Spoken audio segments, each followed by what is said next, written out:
So today I want to touch on Unit 3, properties of rational functions. So this will be Chapter 5, Section 3. So we talked about polynomial functions. And now we're going to extend into what we call rational functions. One thing we talked about with polynomial functions is to graph the functions. It was really about finding this end behavior. And then along with the end behavior, we were dealing with these x-intercepts and y-intercepts. And we were working with the multiplicities, which helped us understand how the graph interacted around the, how it behaved around the x-intercepts. A rational function is going to be a little bit different as far as what's important as far as the properties go. So in this section, we're going to learn a little bit about these vertical and horizontal asymptotes. They're going to be kind of a key fixture to rational functions. Again, we're also going to do a little bit with what we refer to, again, domain and range, and how that interacts again with rational functions. So rational function, as you kind of pick up on here, there's going to be a numerator and a denominator.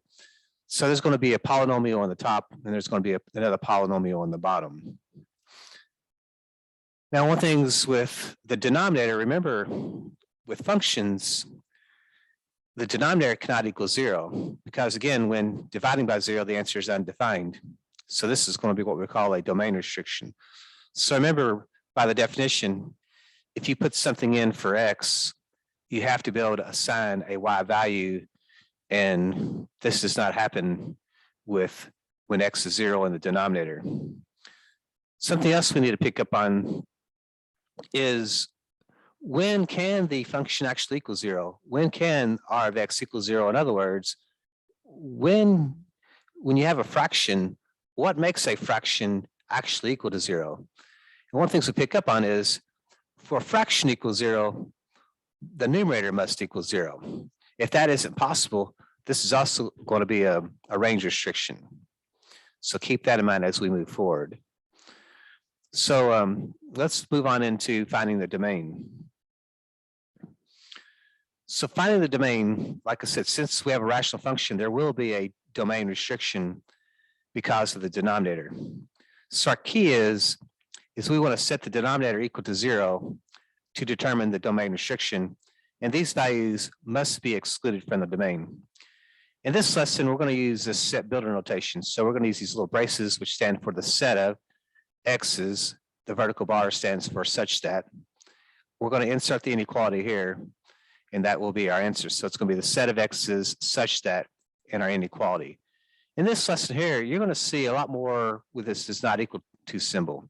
You know, I'm used to seeing the less than, greater than, less than or equal to, or the greater than equal to. But in this lesson, we're going to see a lot more of this inequality symbol, that does not equal to symbol.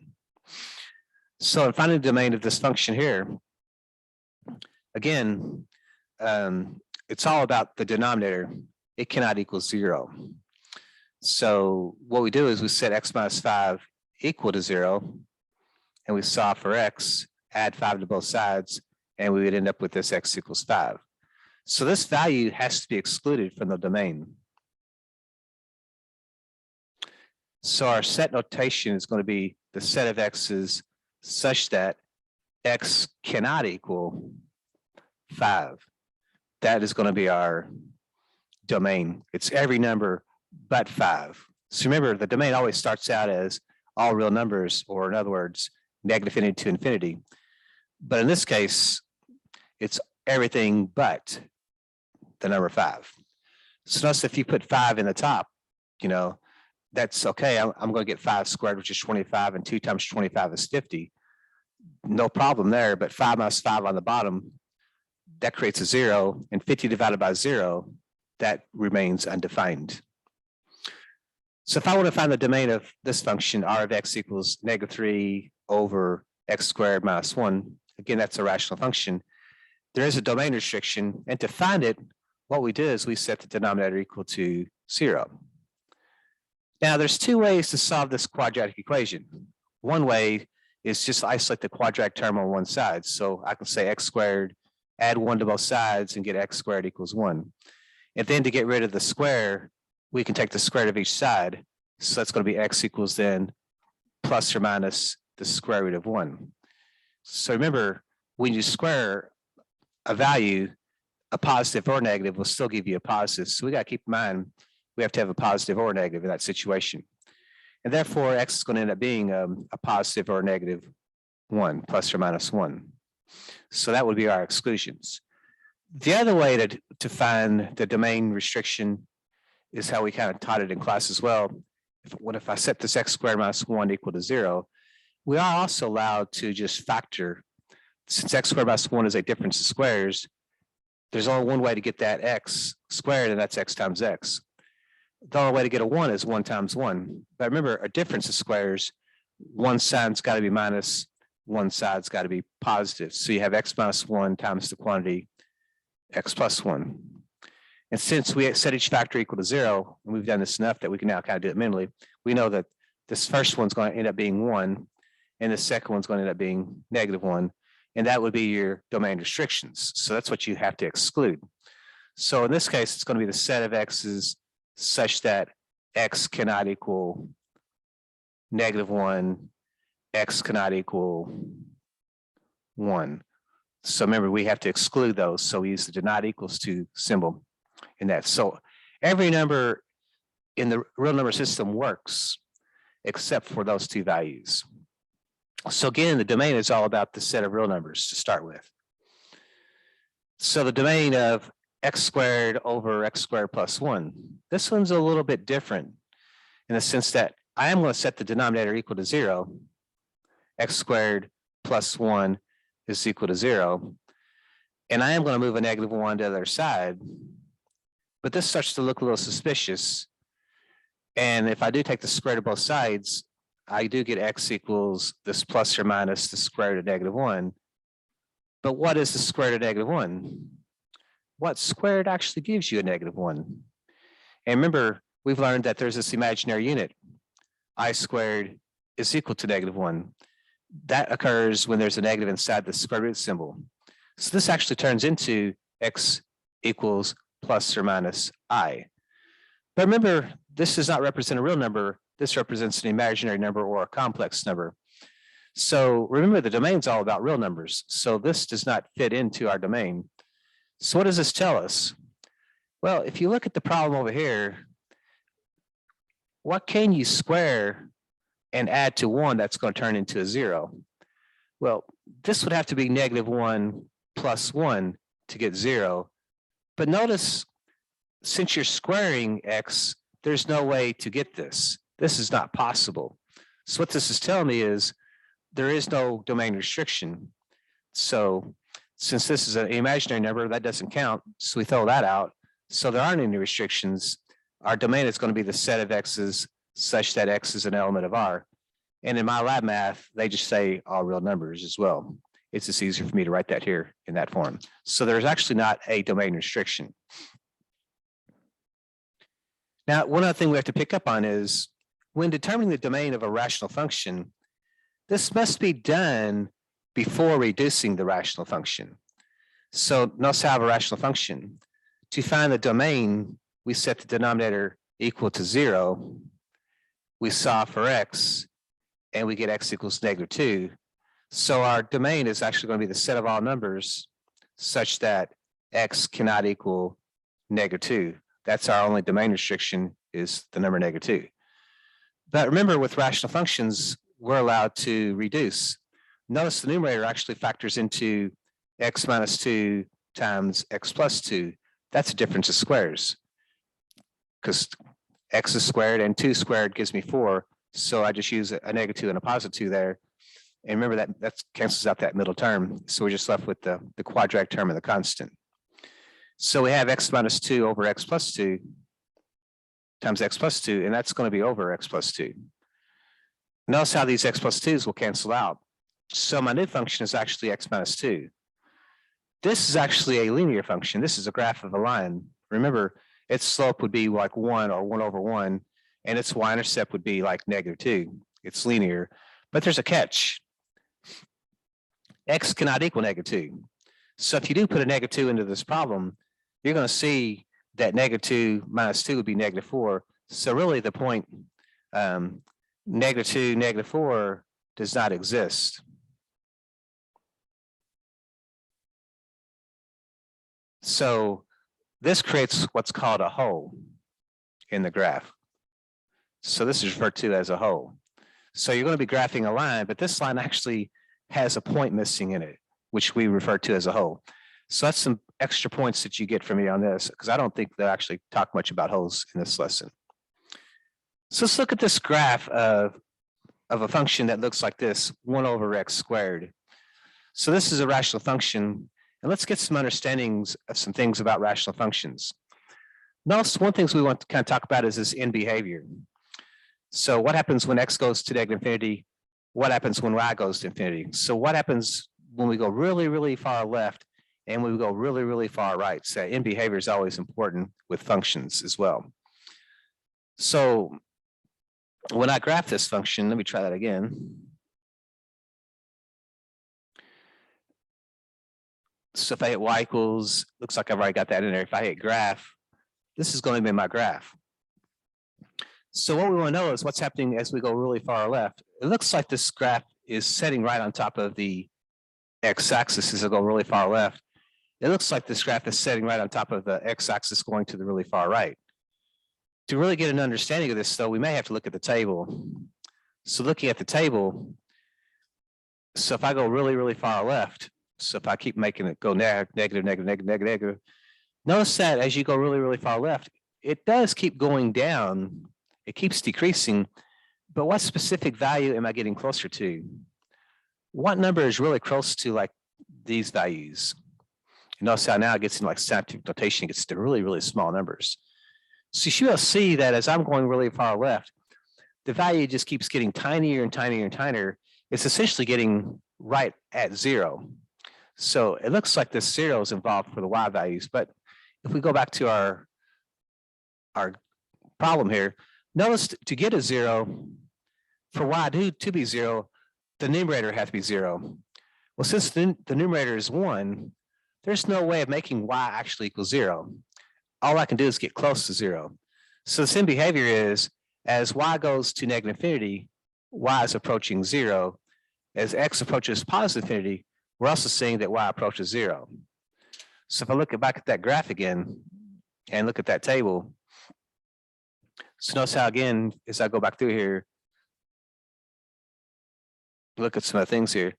In this area here, notice that -1, 1 is actually an easy point to plot, but the rest of these points don't look very friendly at all with these crazy looking decimals.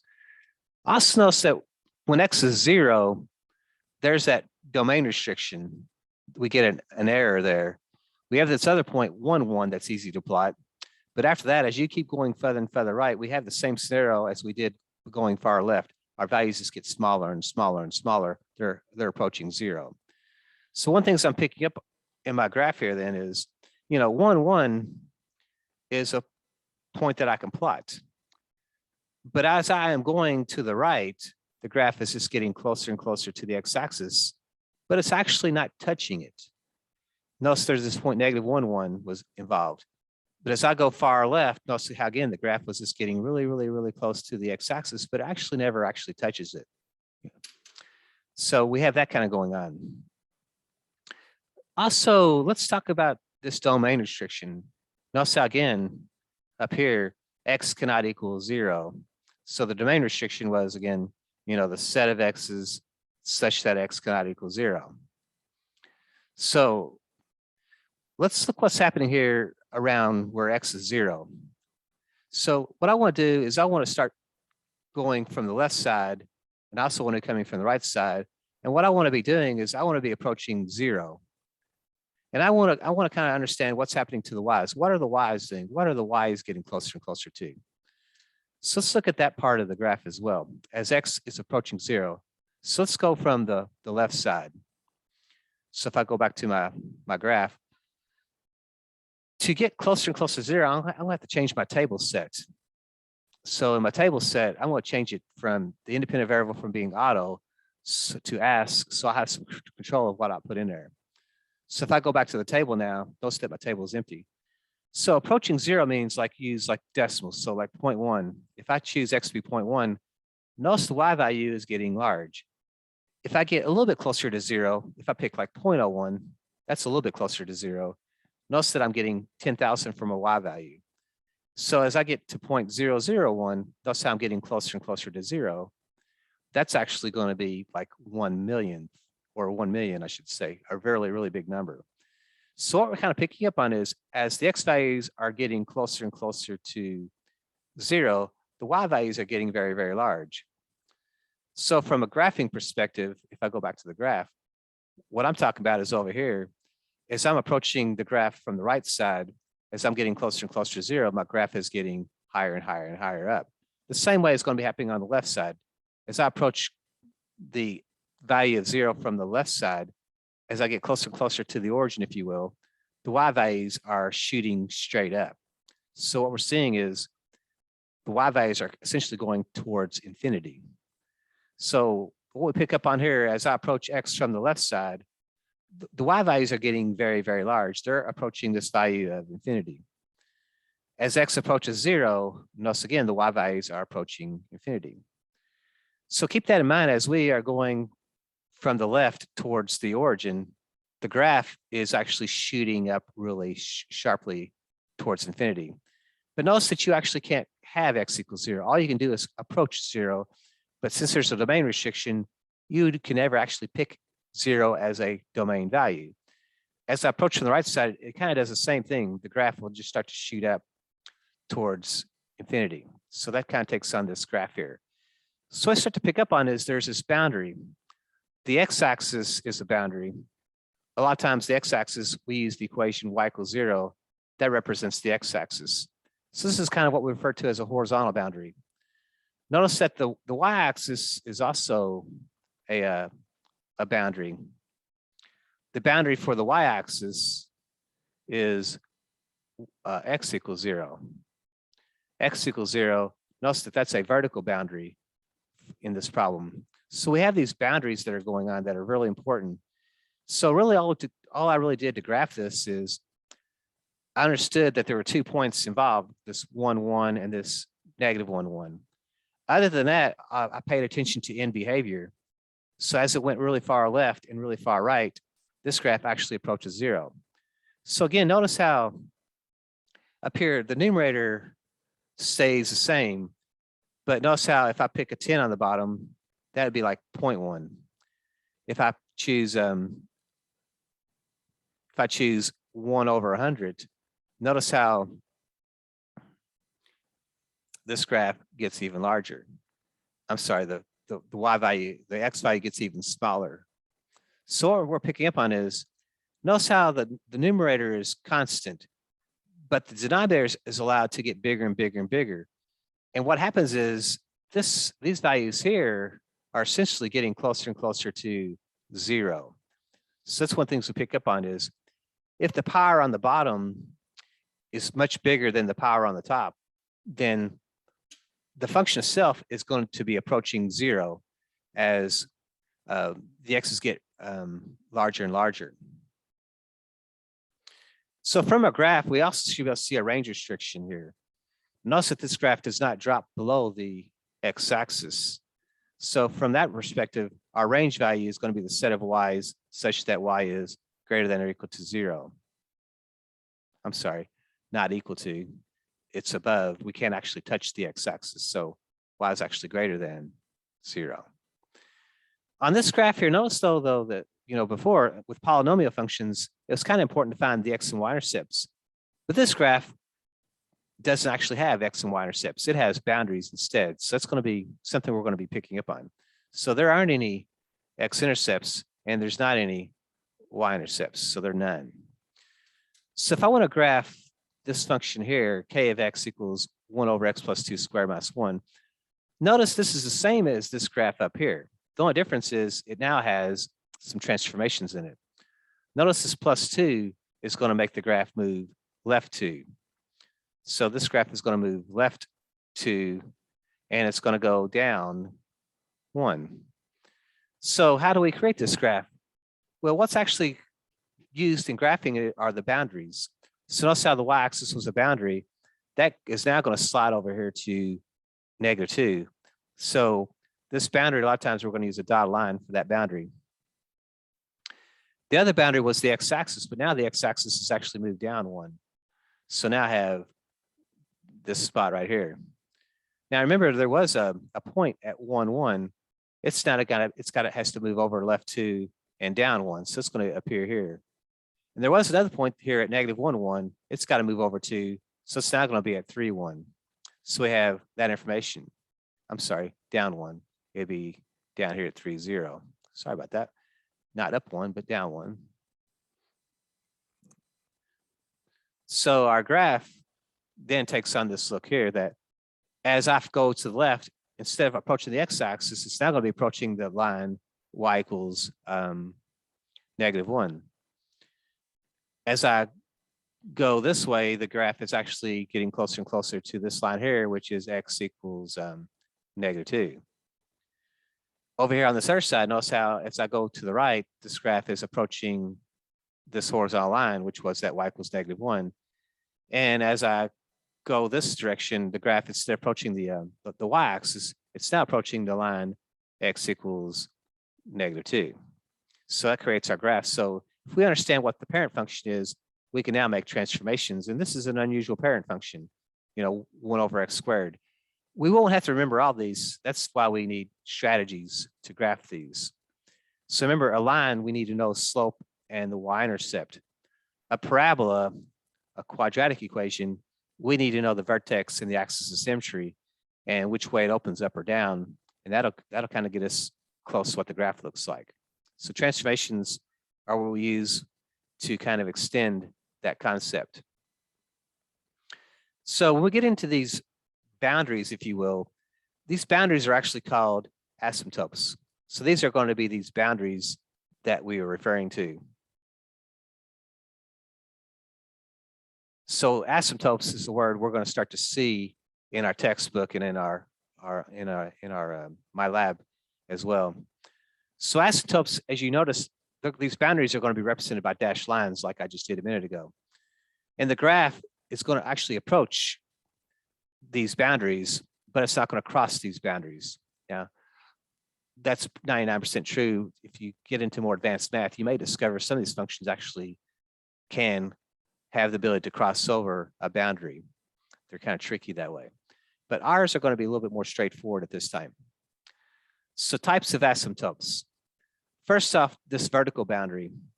The vertical asymptote of a rational function, what we have to pick up on to start with is to find this vertical asymptote, the rational function actually must be in lowest terms. So remember with domain, we found the domain before we did anything. But for the range, for the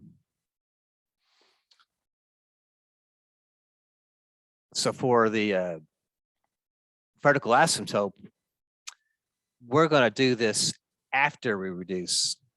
So something to pay attention to here is when I'm finding vertical asymptotes is to factor when necessary. So the function f of x can be factored. The top can't, but the bottom can be factored into a difference of squares would be x minus 2 times x plus 2. Now to reduce, though, we have to have the exact same factor on the numerator and denominator. I don't see an x minus 2 in the numerator, and I don't see an x plus 2 in the numerator, so I can't cancel those out. So my function is simplified as is. So to find the vertical asymptotes, what we do is we set the denominators equal to 0. So we set x minus 2 equal to 0, and we set x plus 2 equal to 0. And we solve for x. So our vertical asymptotes are going to be x equals 2 and x equals negative 2. That would be our two vertical asymptotes. So if we look at this next one, j of x, this function is factorable as well. The top is actually factorable. That's a difference of squares. That's going to be x minus 3 times x plus 3. The denominator is also factorable. Notice again, since the quadratic term is just x squared, the first two terms are pretty easy. So I have an x there and an x there. The catch is, what are the factors of a negative 21 that add up to give me this middle term? So in doing that, sometimes I can make my t-chart. What are the factors of negative 21 that add up to a 4? And what's coming to mind is a 3 and a 7. 1 and 21 are factors, but 1 and 21 don't seem like they're going to do anything for us. But this 3 and 7 look like they can do it. And it looks like the 3 would have to be negative to get this positive 4. So negative 3 times 7 does give me negative 21. Negative 3 plus 7 does add up to give me this 4. So that represents then the 2 tests for this factorization. So I can now complete it. So I have x minus 3 times x plus 7. Notice that the x minus 3 is actually can divide out and cancel out. So my new function is actually x plus 3 over this x plus 7. So it does have a vertical asymptote. Thus, what would make that denominator 0? My vertical asymptote would be x equals this negative 7. So again, you're setting the denominator equal to 0 and solving for x, and you would get this negative 7. Now, the horizontal asymptote, there are 2 types of horizontal asymptotes. The first type, if the degree of the denominator is larger, the horizontal asymptote is automatically going to be y equals 0. So there's not going to be work involved. So notice how the degree of the top would be a 3. The degree of the bottom would be a 5. So notice how the degree of the denominator is larger. This tells me that my horizontal asymptote is going to be y equals 0. Again, as we said, as x is approaching infinity, what's y approaching? And notice how this 5 has more power than the 3, if you will. The bottom is going to be growing much quicker than the top. And since the bottom is growing much quicker, again, when the denominator is really, really large and the numerator is not that large, this always tends to 0. So that tells me that we have a boundary going on. Our graph is actually approaching 0. So we use y equals 0 as our boundary. So if the degree of the bottom is bigger, we automatically go to y equals 0. If the degree of the numerator and denominator are the same, in this situation, we use what's called the leading coefficients. This will represent the constant used to describe the horizontal asymptote. So this example here, notice how the degrees are the same. They're both 2's. So my horizontal asymptote, what we do is we say y equals the leading coefficients, which are going to be 8 over 4. So what we end up with then is y equals 2 would be our horizontal asymptote. That would be the boundary line. So the graph should approach y equals 2, but should not cross. So again, what this is saying is, as x is getting really, really large, y should be getting really, really close to this 2. If we wanted to look at the graph of this, we could. But I'm going to save us some time and not do that. But feel free to look at your graph on your graphing calculator, pull up your table, and see if those y values aren't actually getting closer to 2. Okay, one of those ways. So we'll move on here. This other thing we got going on is what's called a slant asymptote, or they use this word oblique going on here. So a slant asymptote or oblique asymptote. So we have this rule going on. If the degree of the numerator is 1 more than the denominator, then an oblique or slant asymptote will exist. Long division is actually used to determine its equation. So notice how the degree of the denominator is a 3 and the degree of the numerator is a 4. That means the degree of the numerator is 1 more than the degree of the denominator. So that means this rational function actually has what's called a slant asymptote. To find it, we use long division. So this x cubed minus this x squared plus 1 is on the outside. And this 3x to the 4th minus x squared is on the inside. But what I want to do is I want to use some placeholders here. So I'm going to put this 3x to the 4th. But since there's not an x to the 3rd, I'm going to use a placeholder of 0x to the 3rd. The negative x squared would fall in. Since there's not an x term, I use a placeholder of a 0x. And since there's not a constant, I put a plus 0 there for the constant. So how do we do long division? So it's really all about this front value, this x to the 3rd. What I'm asking myself is, what has to go here that multiplies to this x to the third that gives me this 3x to the fourth? So what do I need in that situation? So pick up on is I need a 3x here. 3x times x to the third would be 3x to the fourth. So x to the third goes into 3x to the fourth 3x times, because x to the third times 3x is 3x to the fourth. So we got that matched up.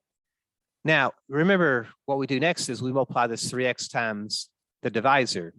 So 3x times x to the third is now 3x to the fourth. 3x times negative x squared is going to be negative 3x cubed. 3x times 1 is 3x. So there isn't a negative x squared term, but there is a 3x term. So now we have to subtract. The way we do this algebra to subtract is we actually change the signs and add. So to do this, I actually change this to a -3. I turn this into a +3. And I turn this into a -3. And now I'm adding these together. So 3x to the fourth and a -3x to the fourth cancels out. 0x cubed plus 3x cubed is 3x cubed. The negative x squared comes down.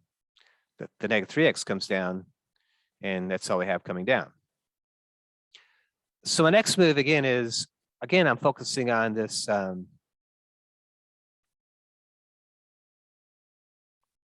this x cubed out in front.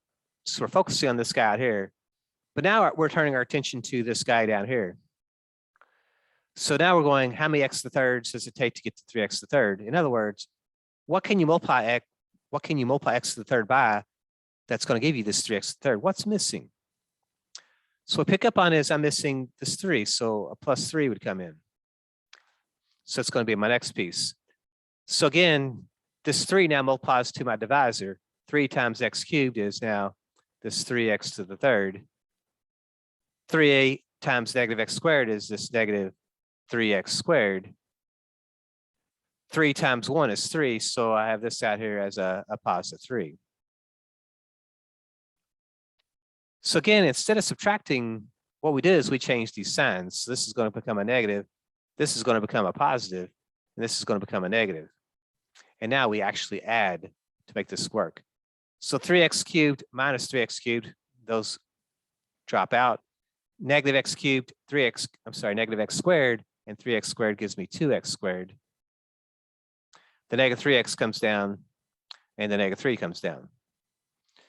So now we move our attention to this last piece.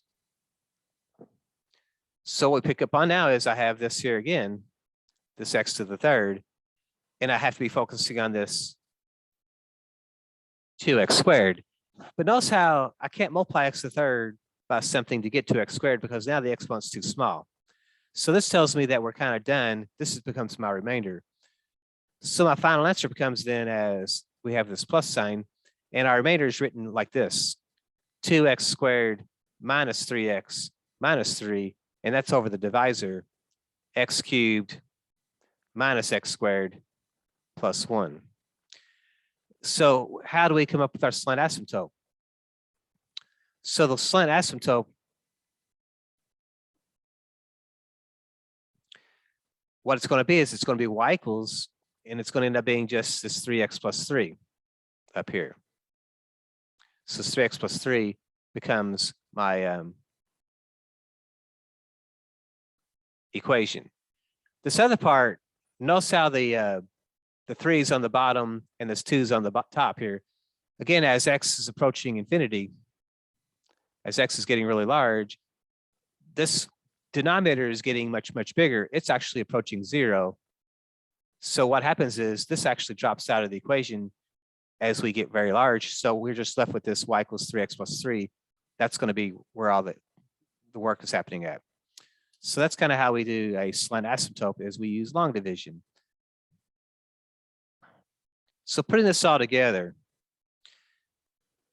so in your assignment, you're going to have quite a bit of graphing, or quite a few graphs to see.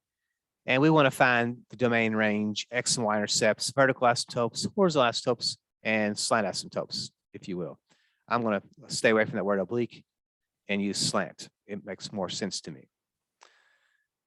The domain again is from left to right. So notice how we have this graph does go left.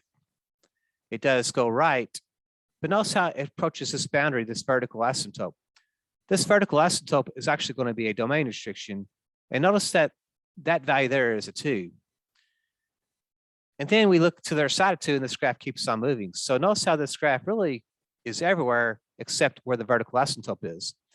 So my domain, we can write as the set of x's such that x cannot equal a -2.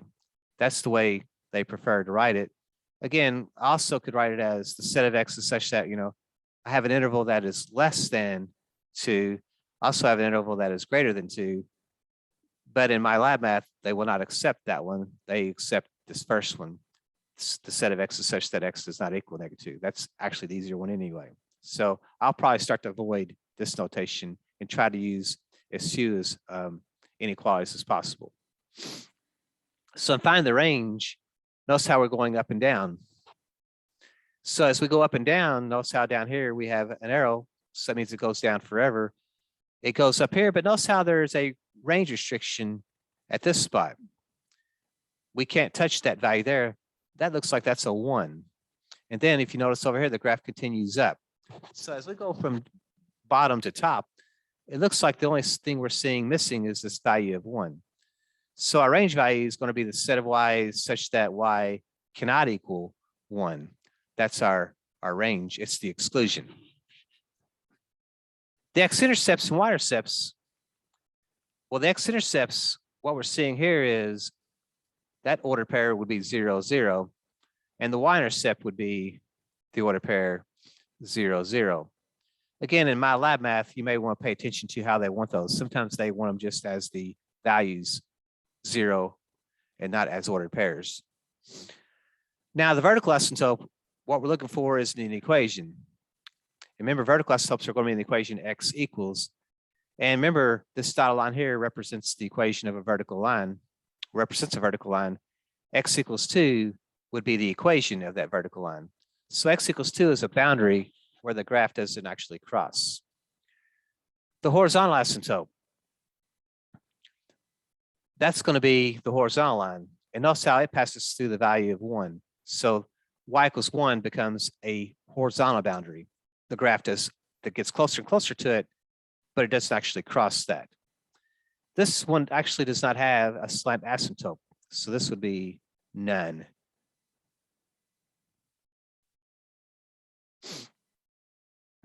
So if I look at another example, domain and range. Again, domain is left to right. As I move from left to right, what we're seeing is there's this vertical boundary. That's at -1. So that x value is not included. And notice how the graph continues going left to right. So the domain is really going to be everything except where x cannot equal -1. So notice that vertical asymptote is actually a domain restriction that we throw out. So we exclude that. The range, notice how there is a little dotted line here. So we notice that, y cannot equal 0, but also notice that the graph actually does not go below 0 either. So the range really is only what's above.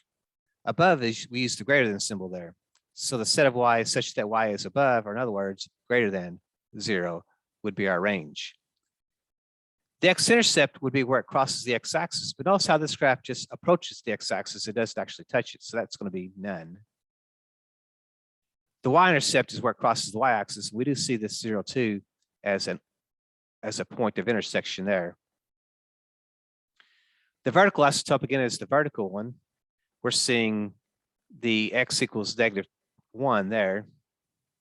The horizontal, again, was the x-axis. And again, the x-axis is the equation y equals 0. That's where y is equal to 0 is on the x-axis. So we have that going on. Again, this does not have a slant asymptote. So we would say none for the oblique.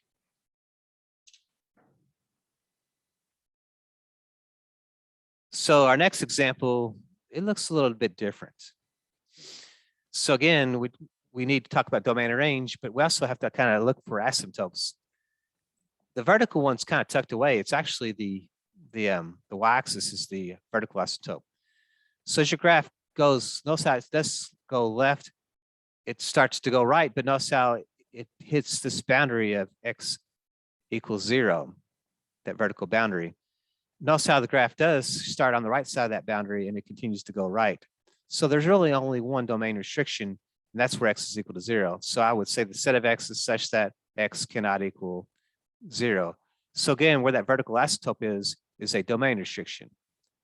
The y, notice how this graph is down, and I don't see any break. It just keeps going up.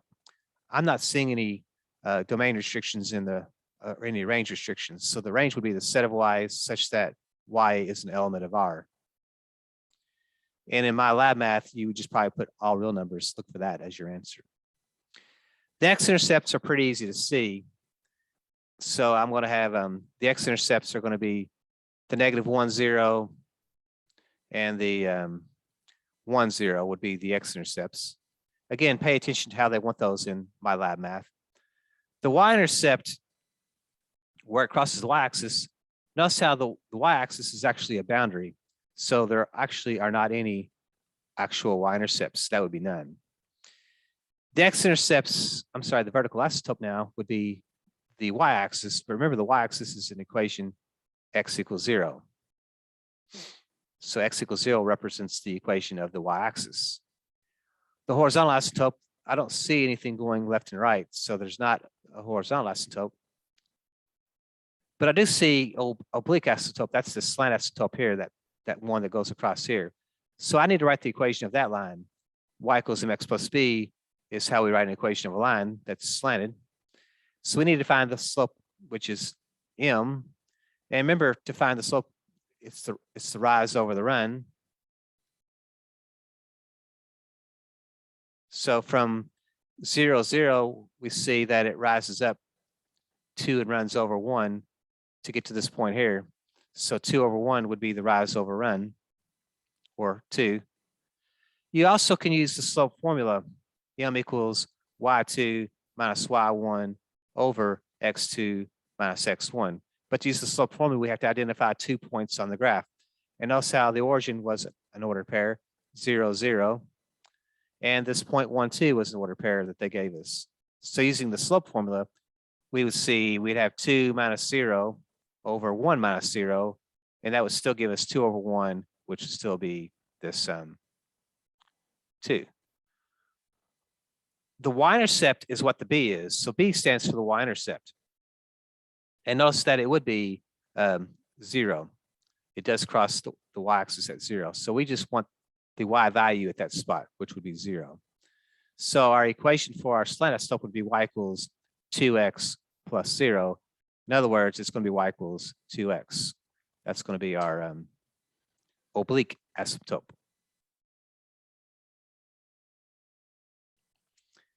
So let's look at this one here, domain and range. So notice how, again, as I move from left to right, this vertical asymptote, which is at -2, creates a domain restriction. Notice how the graph, again, appears between the two vertical asymptotes.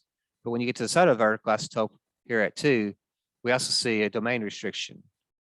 So there are 2 domain restrictions, and that happens at those vertical asymptotes. So the set of x's such that x cannot equal -2, x cannot equal 2 would be our domain restrictions. Our range, notice how this is a little bit different. It does go down, but it actually touches the x-axis. So that y value would be included at that spot. So this would be like from -infinity to 0, or in other words, I'm 0 and below. But also I am above the line. This looks like 1. So above the horizontal asymptote 1. So it looks like the range is in 2 spots as well. So I have to be 0 or below, so that's y is less than or equal to 0. But I got to be above 1, so y has got to be greater than 1 in that sense. The x-intercepts and y-intercepts looks like it's that same spot, the origin. So the x-intercept is going to be this point 0, 0, and this y-intercept is going to be the same thing. It's going to be 0, 0. So the vertical isotopes, as we said, are going to be x equals -2, x equals 2. Your horizontal isotope is going to be y equals 1. And again, the oblique asymptote, there's not any slanted isotopes, that's going to be none. So we will see some questions like that. So the next thing we have is find the vertical, horizontal, and oblique asymptotes, if any, for each rational function. So remember, when you're trying to find the vertical isotopes, things have to be factored out and simplified. The horizontal, it doesn't really matter.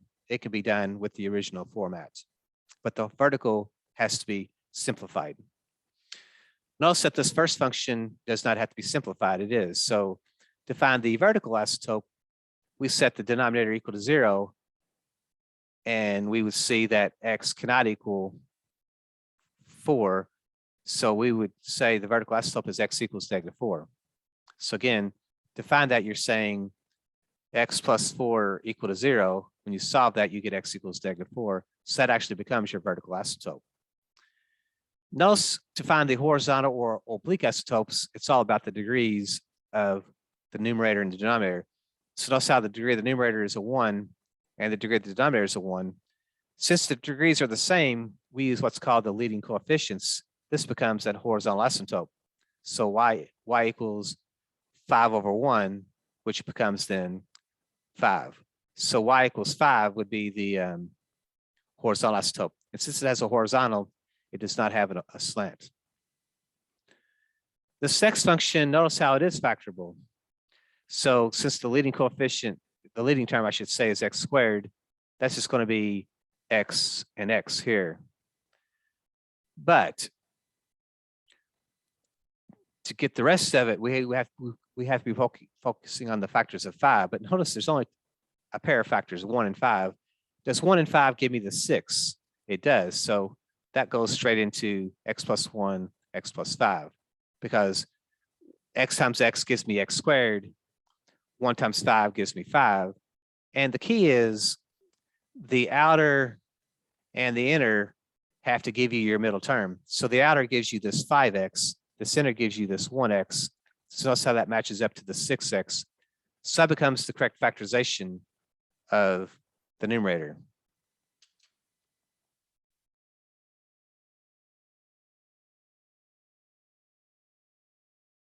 Okay. So to do the next one, the denominator, I'm going to do that off to the side. This one looks a little bit more unsure of here. So I have my 2 sets of parentheses. Hopefully it does factor. Again, it doesn't have to factor, but if it does, we have to pay attention to that. I'm going to just use guess and check because there doesn't look like there's a whole lot of options here. 2x squared, there's only really one way to do that. 2x times x is the only way to get 2x squared. And there's really only way to get a 5, a 1 and a 5. So I'm going to put the 1 here and the 5 here, and I'm going to guess to see if that works. So again, it's all about the outer and inner terms. They have to give you the middle term. So 2x times 5 gives you 10x. 1 times x gives you 1x, but that's 11x. That's not 7x. So my guess was not correct. So what I can do, though, is switch the places of the 5 and the 1. So I will guess again by moving those 2 spots. So I can put the 5 here and the 1 here, and I can guess and check again. So I have outer and inner. 2x times 1 is 2x. 5 times x is 5x. That does give me 7x. So that does tell me that that is factorable. So I have 2x plus 5 times x plus 1 as my factorization. And notice that the x plus 1s actually will divide out, so it does reduce. X plus 5 over 2x plus 5. Now to find the vertical isotopes, what I do is I set 2x plus 5 equal to 0. Solve for x, so I have to move the 5 to the other side, so it's going to be 2x equals -5. Divide each side by 2, x equals -5 halves. So that would be my vertical isotope. Again, pay attention to my lab math. Sometimes they will accept decimals, but sometimes they just want you to put fractions. As far as the degrees go, again, if you want to look at the original one or this one, it doesn't really matter. Notice that the degrees are the same. So all I do is focus on the leading coefficients. So it does have a horizontal asymptote. It's going to be y equals 1/2. In other words, y equals 1/2 would be the horizontal asymptote. So to do number 3, again, the top doesn't factor, but the bottom looks like it has the possibility of factoring. So the 6 stays put. And since the quadratic term is x squared, I'm going to go ahead and just do that straight into the problem. So now what I'm trying to figure out are what are the factors of a -14 that give me a -5. So I'm looking for the factors of a -14, but they also have to add up to give me this -5.